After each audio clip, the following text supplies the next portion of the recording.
Hi guys, welcome to Simply Scuba. Here we have the Apeks MTX RC. So this is an upgraded version of the MTX-R, the recreational version of the MTX. So this is a cold water regulator. It's double tough, and with the swivel turret, the 5-port swivel turret, it means that it's very, very practical. Let's take a close look. Okay guys, so let's put 60 seconds on the clock and let's take a close look at the Apeks MTX RC. So this is a double tough regulator. It was originally kind of designed for military divers, but then when they made the MTX-R, the recreational version, they made it a little bit kind of softer, and now they've kind of done that again to give you some adjustability, which the military version doesn't have. So the second stage itself, so this has Venturi adjustment and a breathing adjustment knob. It's now in a kind of darker grey, which is quite cool compared to the white of the MTX-R. The first stage hasn't changed that much, but it's still a 5-port swivel turret. You have angled high pressure ports, but what's most exciting about this is in all of these little fins and sort of things all over it, as well as this end cap, because what that is doing is basically it's improving the cold water performance, so it basically cannot freeze. But let's take a really close in-depth look. Okay, so this is how your MTX RC regulator is going to turn up at your door. So it comes in a cardboard box, which is much more eco-friendly than the sort of previous version. Inside the box, you get a regulator bag, which is only available with the Apeks MTX RC. So if you want one of these bags, you kind of have to buy the regulator. The bag itself is quite fancy. So this is a sort of nylon cordura bag. It's got this kind of modern molly tile sort of type attachment points, so you can attach extra things onto the front.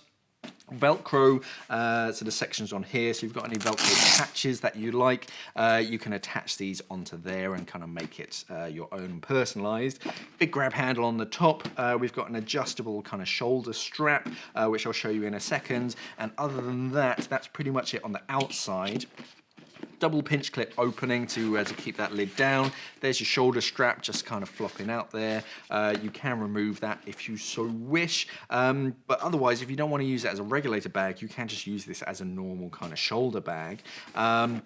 You've got a quick sort of grab. You can put whatever you want inside of that, any documents, any sort of pens or whatever if you're teaching. You have another section in the back just to keep things separated and organized sort of in the bag itself. So this is less a regulator bag. It's more of a kind of just a shoulder bag that comes with your regulators that you can put your regs in.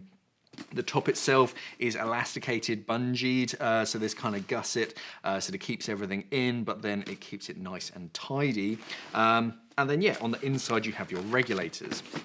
So it comes sort of in this kind of cardboard setting here. There's nothing else in the bag, so I'm just going to put that to one side for now. Inside this kind of cardboard, you have a MTX RC sort of Velcro patch, so you can attach that onto your bag as well.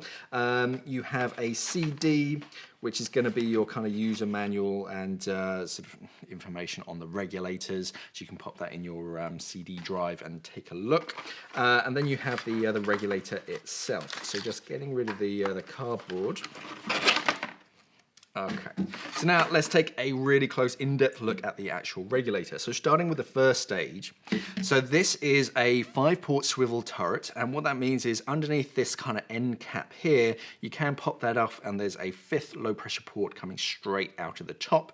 You have 4 kind of around the end in this swiveling turret, which means that you can swivel it around. Now the downside is that it can't do a full 360 because it touches the din wheel, but it does mean that you do get a good sort of range of motion, so that hose can be sort of routed in or out at sort of whatever angle you fancy. Another thing that's very underestimated is the fact that that swivels as well, so you're not going to get any sort of kinks in the hose. It rotates itself. Moving down from that, we have two angled high pressure ports. So instead of coming straight out at 90 degrees, if you're diving this on sort of side mounts or on twins, it just angles it away from the shoulders of your cylinders, so that high pressure hose just routes a bit more naturally. If you're using it with a high pressure transmitter, it just means it's angled a bit more away from the hoses, so it's less likely to sort of bump up and sort of touch those and get in the way. So as I mentioned earlier, we've got these big heat sink fins. So these are improving the cold water performance. These are actually sort of absorbing some of the heat from the surrounding water and preventing it from freezing. And we've got this big, oversized, over-molded sort of rubbery cap, which acts as an environmental seal to stop any nasties from getting inside of the first stage, but it also prevents that ice from building up over the top as well, because that just means that it sort of improves the balancing of that first stage. Moving on to the hose that connects the two. So these are braided hoses. So they're a lot lighter, they're a lot more flexible than a traditional rubber hose. We've got sort of hose protectors on that just to protect it from sort of the usual sort of bending and breaking. And then it comes into the second stage, the actual mouthpiece that you breathe from. Now the first thing that it hits is another big heat sink. So this again is just because that sort of cold gas is coming through that hose. Before it hits the valve, it's got this sort of big heat sink, so it's absorbing as much sort of warmth from the surrounding water, again preventing that valve from freezing up. But what you might notice is just on this little nut here, we've got a blank section, and that's if you want to use a cable tie to attach a bolt snap, you can attach it onto that. I tend to have it a little bit further out, but depending on your preference, that's kind of what that blank section is for. Then it comes into the second stage. The first thing is that this is very much like the XTX range in that it's ambidextrous. You can get a technician to actually sort of gut this and then turn it around so the hose routes in from the left-hand side, depending on your preference. But yeah, the airflow is going to come in.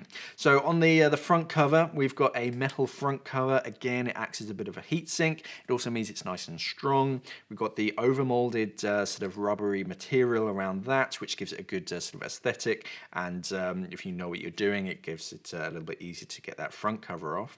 Purge button on the front is a solid purge button. It's got a decent kind of spring on that, and yeah, it's nice and reactive, so you can push it a little bit, get a little bit of gas, or push it a lot and just sort of clear it completely. Two types of adjustment on this. So we've got the Venturi Lever. So what this is doing is it's redirecting the airflow on the inside of the second stage. Instead of free flowing on the surface when it thinks you want some gas, it's going to redirect the airflow back towards the front of the second stage and push that diaphragm out. So the most you'll get is just a quick rush of air and then it'll stop. But for better airflow, you can sort of adjust it so you get better airflow.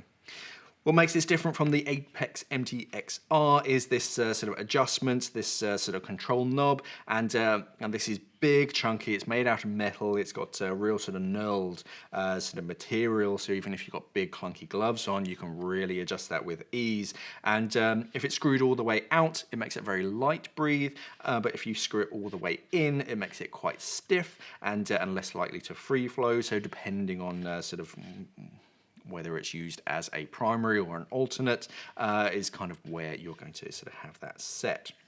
So it comes with the ComfoBrite mouthpiece, nice and compact. We've got this little bridge over the top, which just tends to hold in your mouth without needing to bite down particularly hard. And if you need to, if you don't like that sort of bridge, you can cut it off if you really want to. But I've never found an issue with it. I find it just kind of holds in my mouth and means that you're not going to get jaw fatigue because you don't have to bite down to hold the second stage in position. It just kind of naturally sits there without having to sort of chomp down on it. And then we have a wide exhaust T, which really does send the bubbles really far around from your face. But if you want something a bit more compact, you can push on this little button here, and these two halves separate, and then you can fit a separate sort of low profile exhaust T. So let's take a look at who the Apeks MTX RC is for. So the MTX RC is really for the adventurous diver. It can go obviously in warm waters, but it can go in super cold waters. It's double tough. It's got kind of all of the like hose routing ability of any regulator, so you can dive it on singles, on twins, on side mount.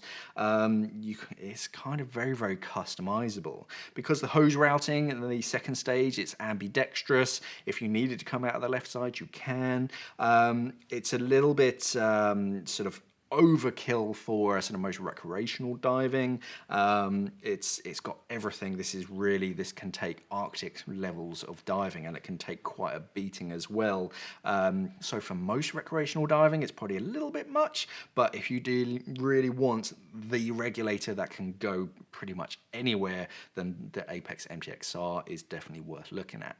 Okay, so that is the Apeks MTX RC, a very sort of rugged regulator for pretty much any scuba diver. But if you make your own dive equipment and you can't see it on our scuba diving channel and you want us to review your product, then just send a sample down to the address listed in the description below. Or if you're a scuba diver and you see a brand, one of your brands that you really love, but you don't see it on our channel neither, just go ask the scuba diving brand and just say, hey, why don't you guys send some samples over to the guys at simplyscuba, and then yeah, we'll do one of these review videos for their products. Thanks for watching and safe diving. We are an online dive store serving the UK and the world for all your diving equipment needs. So why not visit us at simplyscuba.com or click the box on your screen.